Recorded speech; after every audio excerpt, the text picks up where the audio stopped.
Drugs యొక్క హానికరమైన ప్రభావాల గురించి ప్రజలకు తెలియజేస్తాను.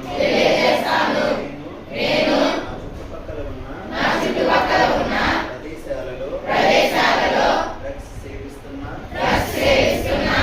లేక అమ్ముతున్నారు అని తెలిసిన వెంటనే పోలీసు వారికి కానీ ఉపాధ్యాయులకు కానీ తల్లిదండ్రులకు కానీ తెలియజేస్తాను. నేను తల్లిదండ్రుల ప్రేమతో ఉపాధ్యాయుల ప్రోత్సాహంతో పెట్టుకున్న లక్ష్యాలను సాధించడానికి